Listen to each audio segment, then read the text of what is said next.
Olá! Hoje o Cidadania fala do relacionamento entre cães e seus donos. Nem sempre a convivência é harmônica. No ano passado, o Hospital Cajuru de Curitiba atendeu 350 pessoas atacadas por cachorros, quase uma por dia. Quem conversa com a gente sobre o assunto é o zootecnista e professor da PUC do Paraná, Paulo Renato Parreira. Esse dado que a gente tem, 350 pessoas atacadas por cachorros, Paulo, é geralmente o próprio cachorro?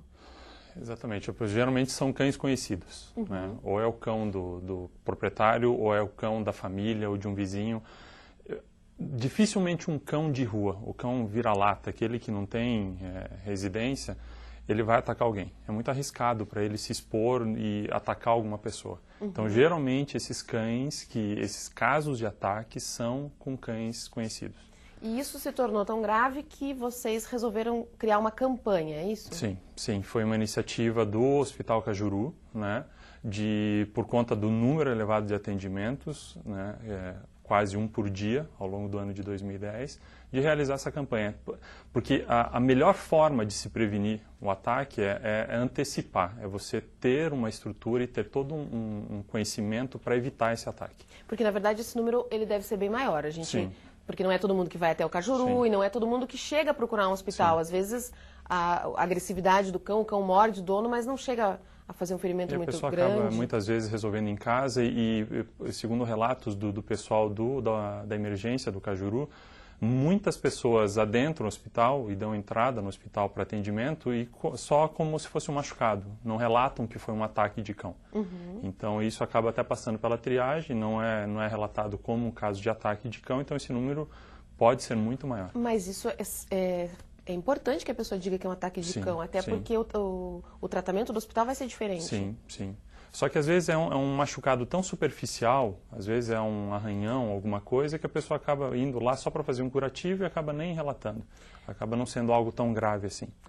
Quando a pessoa é atacada por um cão, ela tem necessariamente que tomar aquela injeção que as pessoas falam no umbigo? Não necessariamente. O animal tem que ficar tem que ficar em observação, né? E a pessoa tem que procurar atendimento dos médicos e de pronto atendimento do hospital para saber como proceder para o tratamento adequado. Mas se for um cão conhecido, vacinado, daí já não precisa? Sim, vai depender muito da situação da observação do animal mesmo, né? Então, precisa passar por esse período. E por que o cão morde o próprio dono? A esse ponto da pessoa ir para o hospital? São vários os fatores, né? Geralmente, é muito raro um animal atacar, às vezes chegam relatos para mim, meu cão me atacou do nada. É muito raro um animal atacar do nada.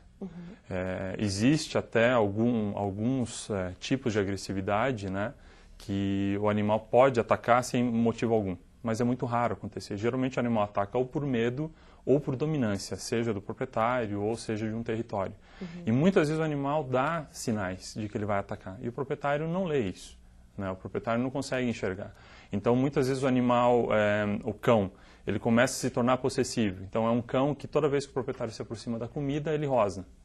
Infelizmente tem muito proprietário que incita isso, né? Fica provocando o animal durante a alimentação. Até um dia que o filho, ou uma pessoa de idade, ou alguma outra pessoa que não é o proprietário necessariamente, se aproxima do animal enquanto ele está comendo, e o animal ataca. Então o animal já vinha dando sinais de que ele poderia em algum momento atacar, e o proprietário não percebeu isso. Algumas pessoas dizem que desde que o cão é filhote, você tem que mexer na comida enquanto ele está comendo. Sim. A socialização é a parte mais importante. Não necessariamente você precisa adestrar todo o cachorro, você precisa educá-lo. O que entra nessa educação? É socializá-lo, então com outras pessoas, com outros cães, com outros ambientes, e também colocar limites para esse animal muito claros. Então você não vai deixar esse animal ter um comportamento ou ter hábitos enquanto filhote que ele não vai poder continuar tendo quando for adulto. Então o proprietário permite que o animal durma na sua cama quando ele é filhote. Aí de repente o filhote cresce e o proprietário agora quer que ele comece a dormir na lavanderia ou no quintal de casa. E esse animal começa a não ter um padrão de comportamento e de reação perante o ambiente dele. Mas é possível mudar certos comportamentos depois de adulto? Sim. Eu sempre brinco, né, que mudar o animal é muito mais fácil que mudar o dono. Né? Que às vezes o dono já tem uma série de hábitos e de maus costumes que impedem que a gente consiga fazer um trabalho para alterar o comportamento do animal. A gente teve um caso essa semana de um rapaz no Nordeste que pulou o muro, chegou em casa, estava sem as chaves e pulou o muro para entrar em casa. Sim. E os cachorros mataram ele, os próprios cachorros. Assim, isso assim, é uma situação que a gente não consegue imaginar, o cachorro matar o próprio dono. Os cachorros podem ter se confundido achando que era um ladrão? É muito complicado, porque geralmente essas notícias, elas acabam, infelizmente, tendo um cunho que vai muito mais para o lado do sensacionalismo, né? Elas não trazem informações muito completas. Que informação completa que a gente precisaria para ter um juízo de valor aí? Como era o comportamento, como era a relação desse proprietário com os animais antes, né? Então, como eu comentei anteriormente, geralmente quando as pessoas chegam para serem atendidas, elas comentam: meu animal atacou do nada, ele sempre foi muito bem criado, muito bem cuidado. Isso pode acontecer, tá? De um animal do nada atacar o proprietário. Mas é muito incomum acontecer isso. Né? Até no relato dessa notícia, informaram que possivelmente o odor, né, do álcool que o proprietário chegou de madrugada poderia ter confundido os animais. Eu acho um pouco complicado, porque o cão não é um animal cego e totalmente irracional que não escutou a voz do proprietário, não percebeu a movimentação do proprietário, e segundo a própria notícia, ele tinha o hábito de fazer isso com frequência. Então, os animais podem ter se confundido? Pode. Só que a gente tem que ter mais informações para saber exatamente o que aconteceu. Porque às vezes esse proprietário era um proprietário que era agressivo, pode ser, não sei o caso como foi, era agressivo com esses animais, ou não tinha um bom contato com esses animais, ou das outras vezes que ele entrava os animais ficavam presos, e dessa vez ele entrou os animais estavam soltos. Então, por que ganha muita proporção esse tipo de notícia? Que é com o Pitbull, que é uma raça que já está no alvo aí, né? Que era isso que eu ia te perguntar. A raça do cachorro faz diferença? Faz, assim, eu costumo dizer que todo cachorro é um mordedor em potencial. Eles têm dentes, né? E eles podem morder. A maior parte dos ataques não são com cães de grande porte, são com cães de pequeno porte. É um pincher que vai e morde a orelha do proprietário, morde o rosto da criança. Só que o poder de contundência de um pitbull, de um rottweiler, é muito maior. Quando ele ataca, ele vai machucar muito mais. Mas, claro que o proprietário, sabendo que uma raça é um pouco mais ativa, né, e tem uma tendência a ser mais agressiva, se não for socializada, o cuidado dele tem que ser redobrado. Eu conheço muitos proprietários de pitbulls que são animais extremamente sociáveis, dóceis, tranquilos.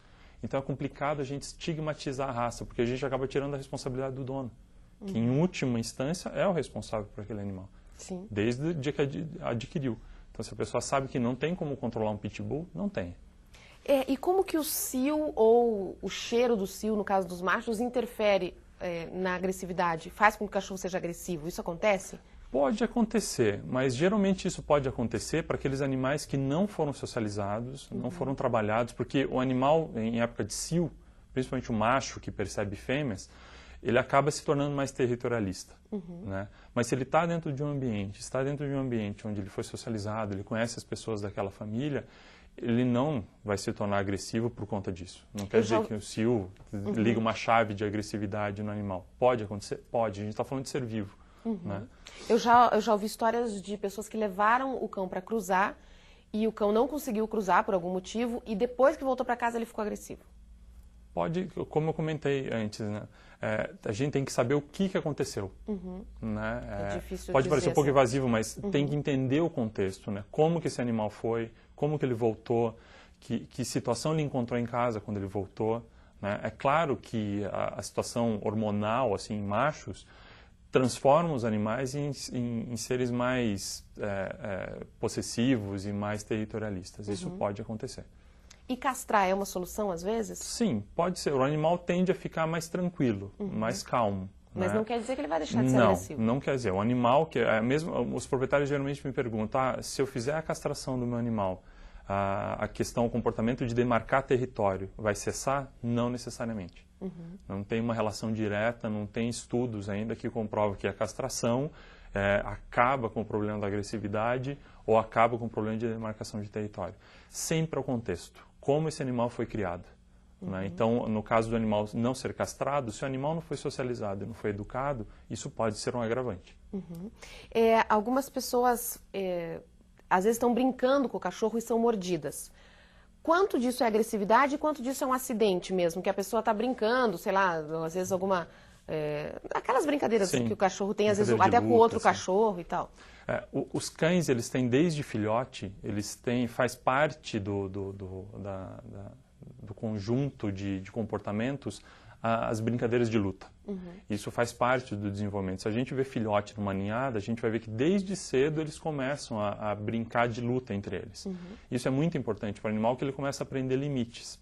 Só que às vezes o proprietário estimula isso muito quando o animal é filhote. E ensina para o animal, mesmo sem querer, que a boca é um brinquedo. E o animal acaba, muitas vezes, na empolgação e na excitação, acaba se excedendo. É que nem criança. Então, você pega uma criança de 3 anos, estimula essa criança a brincar de luta, vai chegar um momento que a criança vai entrar num estado tal de excitação que ela vai começar a bater mais forte, ela vai começar a perder o controle. Então, cabe ao pai, nesse caso, ou ao proprietário do cão, no outro caso, colocar limites, até onde pode ir. A recomendação que eu sempre dou é a seguinte: não estimular os cães a brincar com a boca. Mordida não é brincadeira, porque às vezes as pessoas acham bonitinho o filhotinho ficar mordendo a mão, mordendo o pé, e o animal aprende que daquela forma ele pode brincar. Só que também muitas vezes ele acaba perdendo a medida. No caso de uma criança, pode acontecer um acidente de uma brincadeira, a criança sai correndo, o animal mordeu e a criança sai correndo e pelo fato de estar mordido e segurando o bracinho da criança, acaba cortando. Pode acontecer. Mas também vai muito do proprietário entender. O proprietário sempre tem que lembrar que pode ser que o cachorro não machuque ele, né? Porque às vezes ele é uma pessoa mais forte, digamos assim, mas ele pode machucar outras pessoas. E é o que geralmente acontece, infelizmente, né?